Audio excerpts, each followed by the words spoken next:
दोस्तों नमस्कार, कैसे हैं आप लोग। आशा करता हूँ आप लोग सभी अच्छे हैं, मैं भी अच्छा हूँ।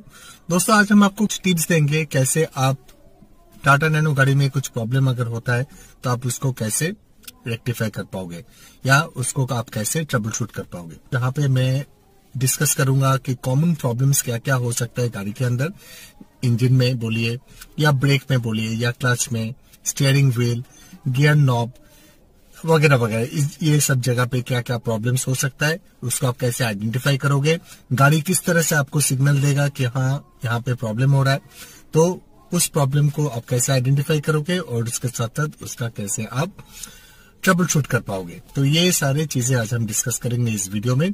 इसके अलावा हम ये भी डिस्कस करेंगे कि हमारा टाटा नैनो कार के जो डैशबोर्ड है वहां पे जो जो वार्निंग सिग्नल्स है या सिंबल्स है उसका मतलब क्या है, क्या इंडिकेट कर रहा है, वो भी आज हम डिस्कस करेंगे डिटेल में। थोड़ा बड़ा हो सकता है लेकिन इंटरेस्टिंग होगा, वीडियो अंत तक देखिएगा। अगर वीडियो पसंद आ रहा है तो प्लीज एक लाइक देकर मुझे सपोर्ट कीजिएगा। चैनल अगर अभी तक आप लोगों ने सब्सक्राइब नहीं किया तो जरूर चैनल को सब्सक्राइब करके सपोर्ट कीजिएगा। बाजू में जो बेल आइकन है उसको भी क्लिक कर दीजिएगा तो आपको इंस्टेंट नोटिफिकेशन मिलेगा जब भी मैं कोई नए वीडियोस अपलोड करता हूँ। इसके साथ साथ आप मुझे दूसरे सोशल मीडिया में भी फॉलो कर सकते हैं, जैसे इंस्टाग्राम, फेसबुक और ट्विटर। लिंक मैं डिस्क्रिप्शन में दे दूंगा। ठीक है, तो चले शुरू करते हैं आज का डिस्कशन। पहला चीज़ ये है कि अगर आपका गाड़ी स्टार्ट नहीं हो रहा है, इंजन क्रैंक नहीं हो रहा है, मतलब स्टार्ट होने से पहले जो क्रैंक होता है वो क्रैंक अगर नहीं होता है, हो सकता है कि आपका बैटरी डेड हो गया है या आपका बैटरी में कुछ लूज कनेक्शंस है, ये इलेक्ट्रिकल कनेक्शंस फॉल्टी है। तो उसके लिए आपको बैटरी को चेक करना पड़ेगा। ठीक तरह से चेक कीजिए कि आपका बैटरी का कनेक्शंस, ये जो कनेक्शंस है ये सही तरह से काम कर रहा है कि नहीं, ये आपको चेक करना पड़ेगा। इंजन क्रैंक हो रहा है लेकिन इंजन स्टार्ट नहीं हो रहा है, तो इसके पीछे कारण हो सकता है कि गाड़ी में पेट्रोल ही नहीं है, शायद लो फ्यूल है इसीलिए गाड़ी स्टार्ट नहीं हो रहा है। फ्यूल पंप में हवा घुस गया होगा, इसके कारण भी इंजन स्टार्ट नहीं हो रहा है। तो ये दो कारण हो सकता है अगर आपका गाड़ी स्टार्ट नहीं हो रहा है। तो फ्यूल फिल्टर चोक भी हो सकता है, तो वो भी कारण हो सकता है गाड़ी अगर स्टार्ट नहीं हो रहा है। तो फ्यूल का जो फिल्टर है उसको भी आपको चेक करना पड़ेगा।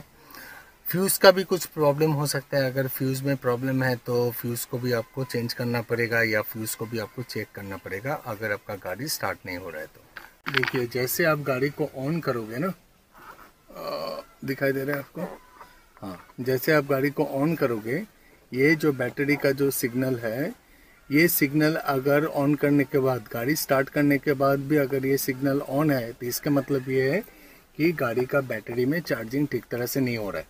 तो इसका मतलब ये है कि गाड़ी का जो बैटरी है वो डेड हो चुका है, मतलब बैटरी में चार्जेस नहीं घुस रहा है, मतलब ऑल्टरनेटर चार्ज भेज रहा है लेकिन फिर भी बैटरी चार्ज नहीं हो रहा है। तो ये एक कारण हो सकता है, ये वार्निंग लाइट सिग्नल अगर देता है बैटरी का। टाटा नैनो का इंस्ट्रूमेंट कंसोल में आपको ये इस तरफ आपको इंजन का जो टेम्परेचर का गॉज है, मतलब अगर इंजन ओवर हीटेड हो जाता है तो ये जो बर्ड्स आपको दिखाई दे रहा है ना, ये बर्ड्स एकदम पूरा एंड तक चला जाएगा, मतलब 6 की 6 बार आ जाएगा।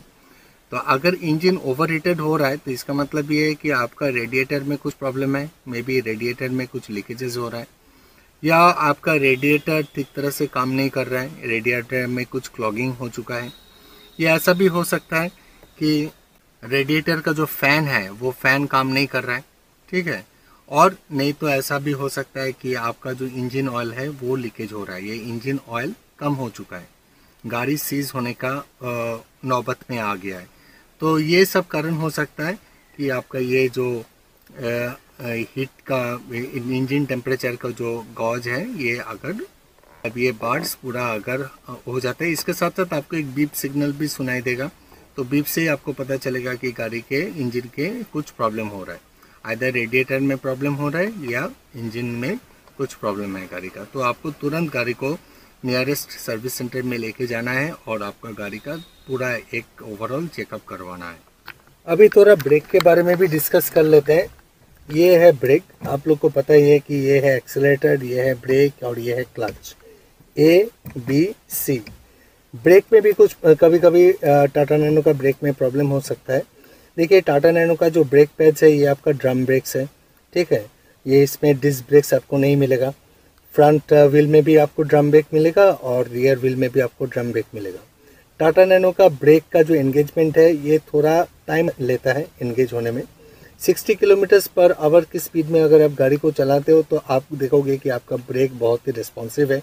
लेकिन जैसे आप 60 किलोमीटर पर आवर से ज़्यादा आप गाड़ी चलाते हो, close to 80-90 kilometres per hour, तो आप देखोगे कि ब्रेक एंगेजमेंट में थोड़ा टाइम ले रहा है।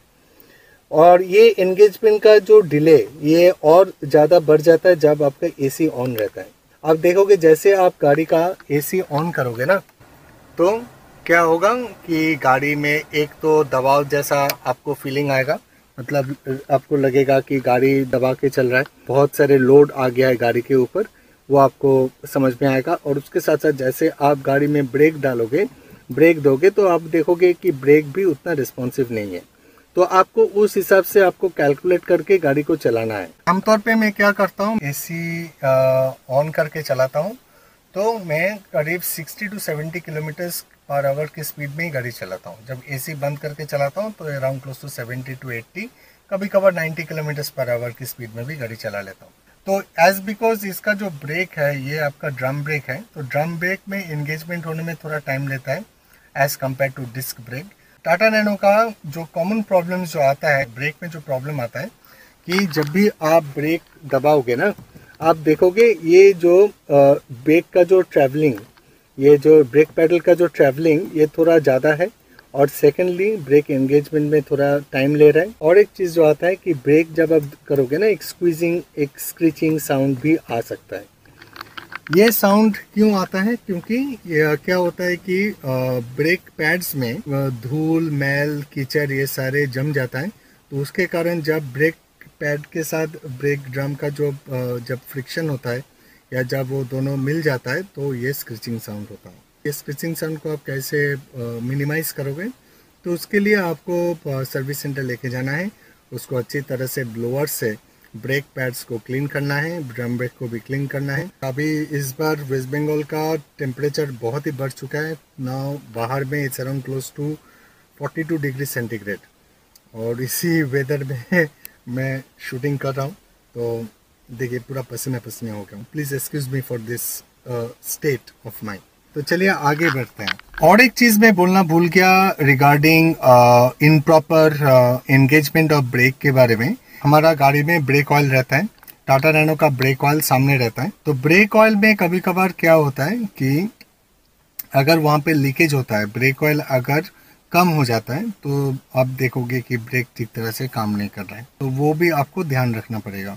ब्रेक ऑयल का जो कंटेनर कहाँ पे है गाड़ी में, वो आपको मैं दिखा देता हूँ। बेसिकली फ्रंट बॉनेट के अंदर ही है, जस्ट आपका जो फ्यूल फिलिंग का जो कैप है, जहाँ पे आप पेट्रोल डालते हो, पेट्रोल टंकी का जस्ट ऑपोजिट साइड में आपका ब्रेक फ्लूइड का कंटेनर है, जहाँ जिसका लेवल आपको 14-15 डेज के अंदर आपको चेक करना चाहिए अगर आपका गाड़ी ज़्यादा चलता है। तो अगर ब्रेक फ्लूइड में लीकेजेस है तब भी आप देखोगे कि ब्रेक ठीक तरह से आपका इंगेज नहीं हो पा रहा है, ये भी आपको ध्यान रखना पड़ेगा। अब आता है आपका ट्रांसएक्शन, मतलब आपका गियर।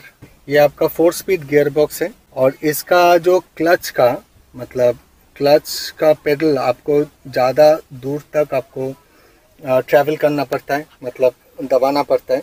अनलाइक अदर कार्स, दूसरे कार में क्या होता है कि ज़्यादा दबाना नहीं पड़ता है, लेकिन टाटा नैनो में आपको क्लच एकदम पूरा दबाना पड़ता है, और उसके बाद ही आप गियर को एंगेज कर पाओगे। तो कभी कभार क्या होता है, अगर गियर ऑयल कम हो जाता है तो आप देखोगे कि आप गियर एंगेजमेंट में आपका प्रॉब्लम होता है। ये एंगेजमेंट स्विफ्टली नहीं होता है, जैसे कि आप यहाँ पे देख रहे हो, ये यहाँ पे एंगेजमेंट स्विफ्टली हो रहा है क्योंकि मेरा गाड़ी का गियर ऑयल सही तरह से है। लेकिन कभी कभार क्या होता है, अगर गाड़ी ज़्यादा पुराना हो जाता है, गियर ऑयल अगर चेंजेस नहीं होता है, तो आपको ये मूवमेंट, गियर का जो मूवमेंट है ये स्विफ्टली नहीं होता है। अगर आपका गियर ऑयल कम हो जाता है तो आप देखोगे कि गियर एंगेजमेंट में प्रॉब्लम हो रहा है। कभी कभार देखोगे आपकी गियर अटक जा रहा है, आप इसको स्लाइड नहीं कर पा रहे हो, इस तरह से अटक जाएगा, आप स्लाइड नहीं कर पा रहे हो। जैसे आप गियर ऑयल ठीक तरह से आप इसको डालोगे या मेंटेन करोगे या मेंटेनेंस ठीक तरह से करोगे, तो आप देखोगे कि आपका गियर का मूवमेंट स्मूथ हो गया है। कि जब भी मैं रिवर्स करता हूँ ना गाड़ी को, मेरा रिवर्स गियर एक बार में लगता नहीं है, अटक जाता है। ये बराबर से होता है। इसको मैं गाड़ी सर्विस सेंटर में भी दिखाया हूँ, तो उन लोगों ने मुझे जो सजेस्ट किया है कि पहले आप गाड़ी को फर्स्ट गियर में डालो, थोड़ा गाड़ी को आगे लेके जाओ, उसके बाद आप रिवर्स में एंगेज करो, तो देखोगे कि आपका रिवर्स एंगेजमेंट ठीक तरह से हो रहा है। तो वही मैं करता हूँ। तो अगर मैं डायरेक्टली, गाड़ी अगर बंद है, गाड़ी को स्टार्ट करने के बाद मैं डायरेक्टली अगर मैं रिवर्स करना चाहता हूँ तो एक बार में रिवर्स लगता नहीं है। कटिंग सॉ अगर किसी मेटल के ऊपर पड़ने से जैसा साउंड आता है ना, वैसा साउंड, तो लगेगा कि आपका गाड़ी पूरा ख़राब हो गया, लेकिन ऐसा नहीं है। वो बेसिकली एक फ्रिक्शन होता है अगर ठीक तरह से एंगेजमेंट नहीं होता है तो। अगर ये ज़्यादा होता है, हर एक गियर चेंजिंग में अगर ऐसा होता है, तो आपको ये गियर का जो बियरिंग्स है वो बियरिंग को चेंज करना पड़ेगा। This is the solution. Steering के बारे में डिस्कस कर लेते हैं। देखिए, Tata nano, GenX Tata nano में इलेक्ट्रॉनिक पावर स्टीयरिंग मिलता है। हाइड्रोलिक पावर स्टीयरिंग नहीं है, इसमें इलेक्ट्रॉनिक पावर स्टीयरिंग मिलता है। तो जैसे आप गाड़ी को ऑन करोगे ना, जैसे आप ऑन करोगे तो आप देखोगे कि गाड़ी का स्टीयरिंग लाइट हो गया। जैसे देखिए, अभी गाड़ी का स्टीयरिंग बहुत हार्ड है, बहुत टाइम ले रहे हैं, बहुत मशक्क़त करना पड़ रहा है गाड़ी का स्टीयरिंग को घुमाने में। अगर मैं इस गाड़ी को अगर मैं ऑन करता हूँ, स्टार्ट देता हूँ गाड़ी को, जैसे मैं स्टार्ट दिया, देखिए स्टीयरिंग व्हील एकदम लाइट हो गया। So this is the beauty of electronic power steering. तो जैसे मैं इसको मैं बंद कर दूंगा, स्टीयरिंग व्हील हार्ड हो गया। तो अभी प्रॉब्लम ये है कि इलेक्ट्रॉनिक स्टीयरिंग बहुत जल्दी खराब हो जाता है अगर आप ठीक तरह से इसका मेंटेनेंस नहीं करते हो। तो खराब कैसे होता है कि आप जैसे गाड़ी को ऑन करोगे, आप देखोगे कि इलेक्ट्रॉनिक पावर स्टीयरिंग फंक्शन नहीं कर रहा है, मतलब आपका स्टीयरिंग व्हील हार्ड का तो हार्ड ही है। सोल्यूशन यही है कि पहले तो आपको देखना पड़ेगा कि इसका जो पिनियन है, इसका जो स्टीयरिंग व्हील का जो पिनियन है, उसका कुछ एडजस्टमेंट करना पड़ेगा कि नहीं। तो वो आप कैसे चेक करोगे? वो उसको आपको चेक करना पड़ेगा सर्विस सेंटर में लेके जाने के बाद ही वो लोग चेक करेगा। अगर पिनियन का एडजस्टमेंट करना है तो वो लोग एडजस्ट करके देगा, तो उससे देखोगे कि रैक और पिनियन अगर एडजस्टेड ठीक तरह से हो गया है तो आपका इलेक्ट्रॉनिक पावर स्टीयरिंग ठीक तरह से काम करेगा। सेकेंडली, पावर स्टीयरिंग कभी कभार अगर इसमें कोई टेक्निकल फॉल्ट नहीं है, अगर टायर में प्रेशर कम है, तो उसमें भी ऐसा हो सकता है कि आपको स्टीयरिंग व्हील मूवमेंट में थोड़ा बहुत दिक्कतें आ सकता है, लेकिन वो दिक्कतें बहुत ही नेग्लिजिबल हैं। जैसे जैसे आप गाड़ी चलाओगे आपको ये समझ में आ जाएगा। अगर इसका जो मोटर, पावर स्टीयरिंग का मोटर में अगर कुछ फॉल्टी है जिसके कारण आपका पावर स्टीयरिंग काम नहीं कर रहा है, तो ये तो सर्विस सेंटर वाले ही चेक करके बता पाएगा आपको। तो उसमें आपका सोल्यूशन यही है कि मोटर का तो कुछ रेक्टिफिकेशन हो नहीं पाता है, तो मोटर को आपको रिप्लेस करना पड़ेगा। अभी पावर स्टीयरिंग का जो मोटर है, इट्स एन एक्सपेंसिव डिवाइस, तो उसमें आपको थोड़ा बहुत पैसा खर्च हो सकता है। अभी पावर स्टीयरिंग का लॉन्जिविटी कैसे आप मेंटेन करोगे? बहुत ही सिंपल फंडा है। गाड़ी आप जब आप चलाते हो, मैन्यूवरिंग जब आप करते हो गाड़ी का, वो कॉशियसली कीजिए, लीनियरली कीजिए। Sudden manoeuvring, sudden rotation of the steering wheel मत कीजिए। आप लोग को पता ही है कि टाटा नैनो का जो टर्निंग रेडियस है, ये अराउंड क्लोज टू 4 mm का जो टर्निंग रेडियस है। तो हम लोग क्या करते हैं, एज बिकॉज इसका टर्निंग रेडियस कम है, तो हम लोग पूरा शॉक से स्टीयरिंग व्हील को घुमाते हैं और इलेक्ट्रॉनिक पावर स्टीयरिंग व्हील का जो मोटर है उसके ऊपर दबाव पड़ता है। तो ये चीज़ जो भी आपको करना है, ये जो गाड़ी को टर्न करना है, ये आपको लीनियरली करना है, प्यार से करना है, जल्दबाजी नहीं करना है, ज़बरदस्ती नहीं करना है गाड़ी के साथ। सेकंड इशू जो पावर स्टीयरिंग के साथ होता है कि देखिए, टाटा नैनो में एक यूनिक फीचर है ऑटो रिटर्न कैपेबिलिटी। इसके ऊपर मैंने ऑलरेडी एक वीडियो बनाया हूँ। अगर आप वो वीडियो नहीं देखें तो आप ऊपर आई बटन में मैं लिंक दे दूंगा, आप चेक कर लीजिएगा। तो ऑटो रिटर्न कैपेबिलिटी में क्या होता है, जब भी आप गाड़ी का स्टीयरिंग घुमाते हो, उसके बाद वो ऑटोमेटिक अपने नॉर्मल पोजीशन में रिटर्न आ जाता है। ठीक है, अगर ये नॉर्मल पोजीशन में रिटर्न नहीं आता है तो इसके पीछे कारण ये हो सकता है कि इसका जो रैक और पिनियन का जो एडजस्टमेंट वो ठीक तरह से नहीं है। दूसरा कारण ये हो सकता है कि आपका गाड़ी का टायर प्रेशर ठीक तरह से नहीं है, मतलब इनइक्वल टायर प्रेशर है। राइट साइड का जो टायर्स है, रियर और फ्रंट दोनों का टायर प्रेशर में भी लो है एज कम्पेयर टू आपका लेफ्ट का रियर और फ्रंट का टायर प्रेशर। तो अगर इस तरह के इनइक्वलिटी है टायर प्रेशर में, तो आप देखोगे कि आपका स्टीयरिंग व्हील ठीक तरह से रिटर्न नहीं होगा, अपने नॉर्मल पोजीशन में रिटर्न नहीं होगा। आइडियली क्या होता है, स्टीयरिंग व्हील ऐसा नॉर्मल रिटर्न होता है। अगर नहीं होता है तो आपको समझना है कि आपका टायर प्रेशर ठीक तरह से नहीं है, मतलब there is an inequality in your tyre pressure. Secondly, ये भी हो सकता है कि गाड़ी का बैलेंसिंग, टायर का बैलेंसिंग ठीक तरह से नहीं किया गया होगा, या आपका टायर का अलाइनमेंट ठीक तरह से काम नहीं कर रहा है। टायर का अलाइनमेंट ठीक तरह से काम नहीं कर रहा है, ये आपको समझ में आएगा टायर का वेयर एंड टियर अगर है तो उसके ऊपर आपको पता चलेगा।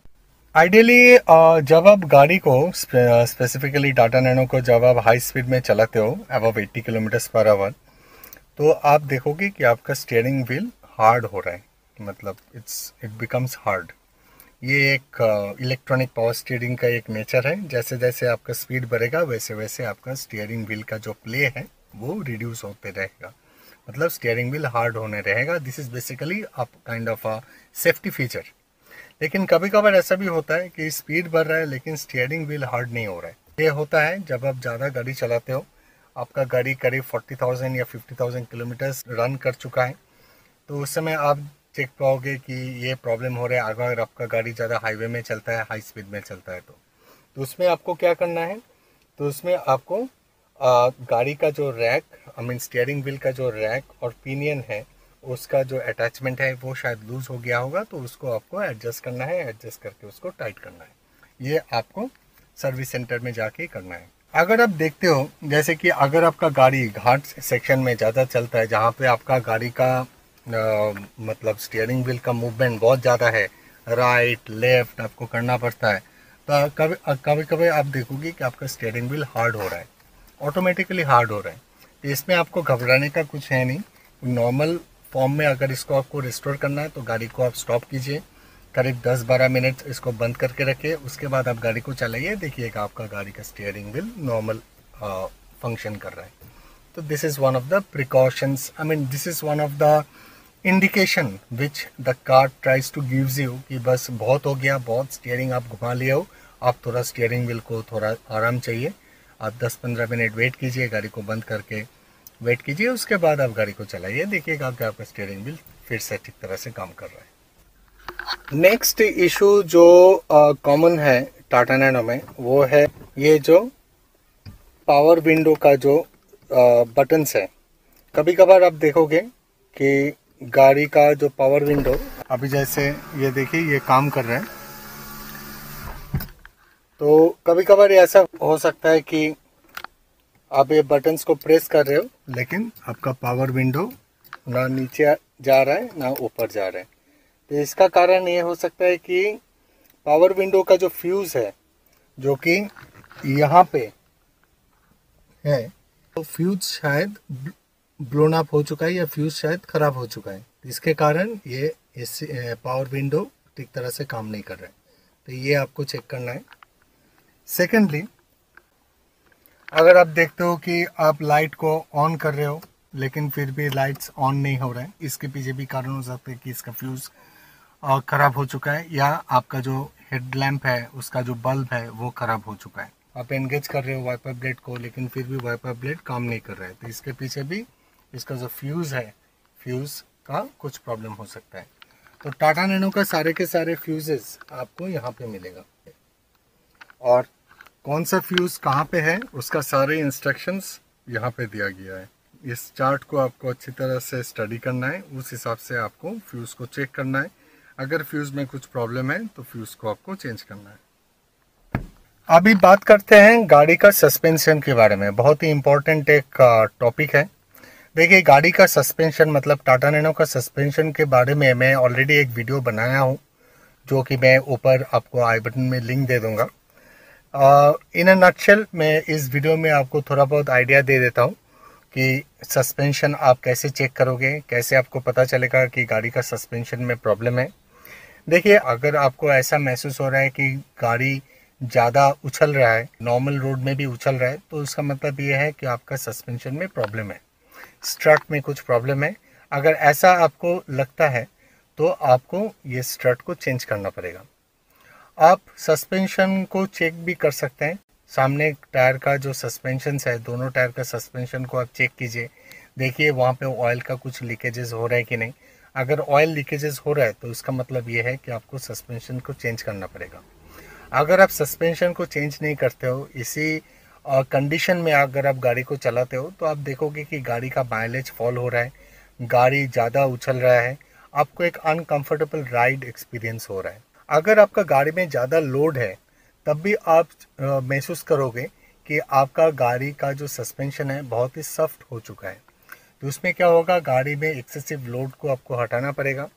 अगर गाड़ी में लोड नहीं है लेकिन फिर भी सस्पेंशन बहुत ही सॉफ्ट हो रहा है, स्पेशली पीछे का सस्पेंशन, तो तब आपको पीछे में टाटा नैनो का जो स्प्रिंग लोडेड सस्पेंशन है उसको आपको चेक करवाना है। अगर कुछ प्रॉब्लम है तो आपको चेंज करवाना पड़ेगा।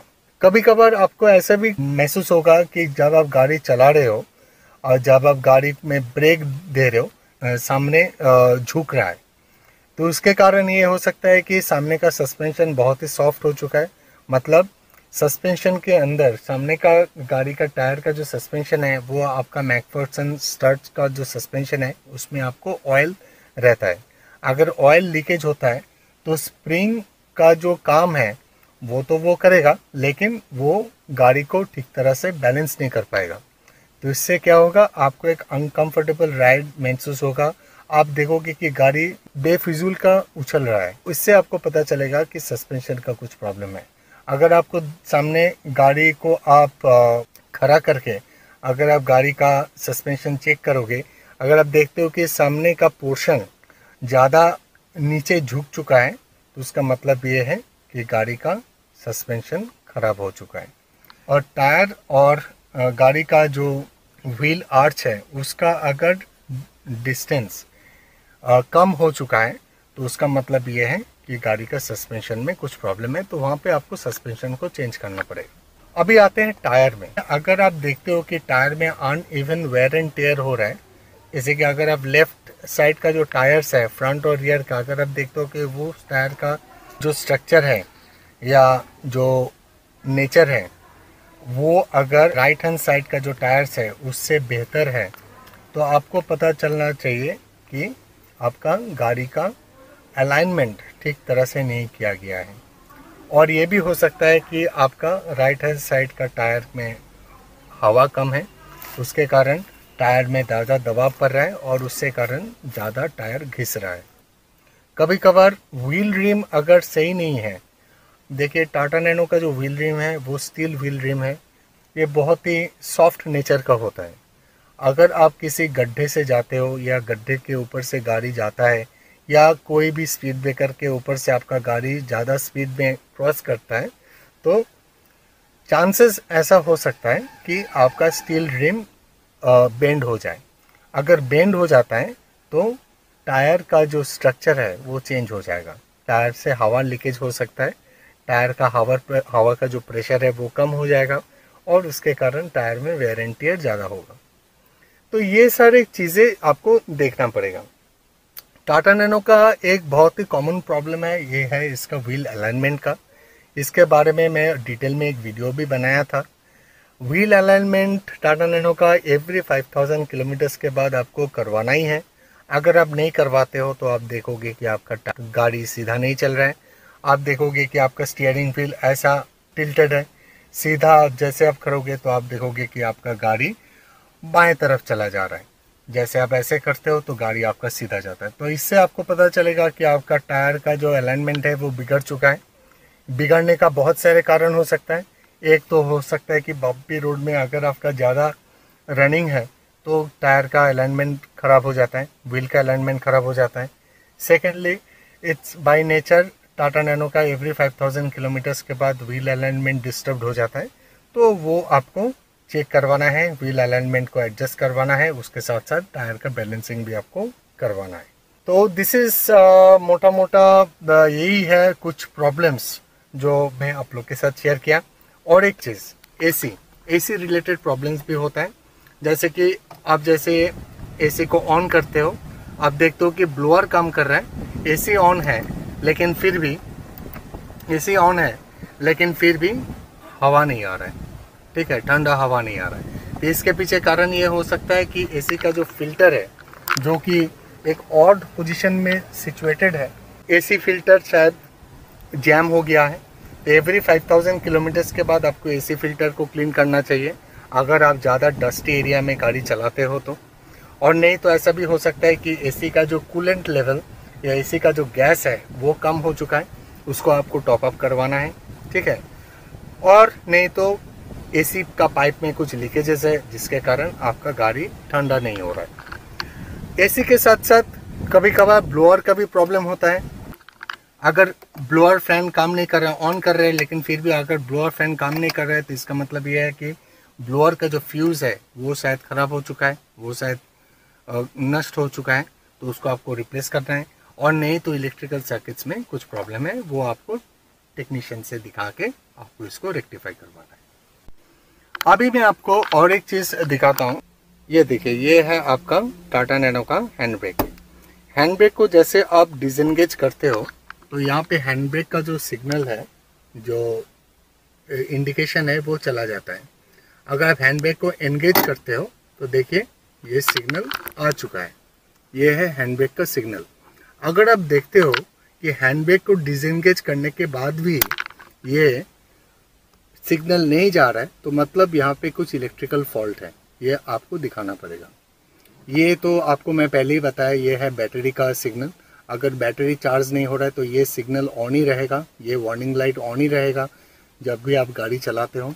नीचे वाला जो पोर्शन है, ये वाला, ये है लो फ्यूल इंडिकेशन। अगर इंजन ऑयल कम हो चुका है गाड़ी में तो ये लो फ्यूल इंडिकेशन देगा।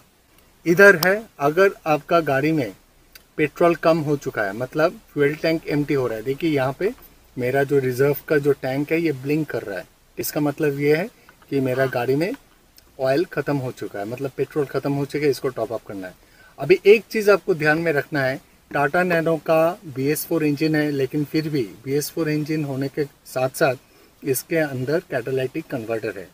इसका जो फ्यूल फ्लो है ये ऑटोमेटिक है, इसमें कार्बोरेटर इंजन नहीं है। फ्यूल टैंक के अंदर आपको एक फ्यूल पंप भी है।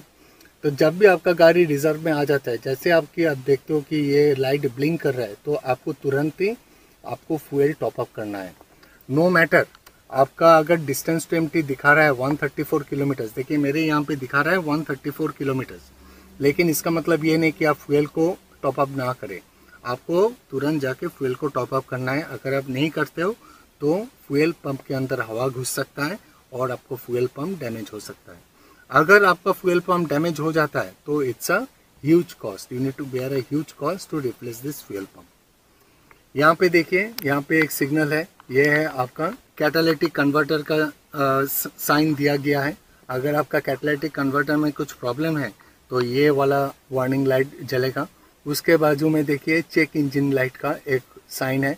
अगर इंजन में कुछ प्रॉब्लम है, अगर इंजन सीज होने वाला है तो ये वाला लाइट ब्लिंक करेगा। तो आपको ये सारे सिग्नल्स देख के आपको समझना है कि आपकी गाड़ी के अंदर क्या हो रहा है, क्या नहीं हो रहा है। तो दोस्तों मोटा मोटा यही रहा जो प्रॉब्लम्स टाटा नैनो में हो सकता है, जो मैं आप लोग के साथ डिस्कस किया। इसका मतलब ये नहीं कि सारे के सारे प्रॉब्लम्स आ जाएगा, कुछ प्रॉब्लम्स आ सकता है, कुछ नहीं भी आ सकता है, तो आपको घबराना नहीं है। आई होप इस वीडियो से आपको पता चल गया होगा कि प्रॉब्लम क्या हो सकता है और प्रॉब्लम के साथ आपका सोल्यूशन भी क्या है। तो दोस्तों कैसा रहा आज का वीडियो? आई होप आप लोग को पसंद आया। अगर पसंद आया तो प्लीज एक लाइक देके मुझे सपोर्ट कीजिएगा। चैनल अगर अभी तक आप लोगों ने सब्सक्राइब नहीं किया तो जरूर चैनल को सब्सक्राइब करके मुझे सपोर्ट कीजिएगा। तो आज के लिए इतना ही, फिर मिलते हैं और एक नई वीडियो में। Till then take care and stay tuned. Tata.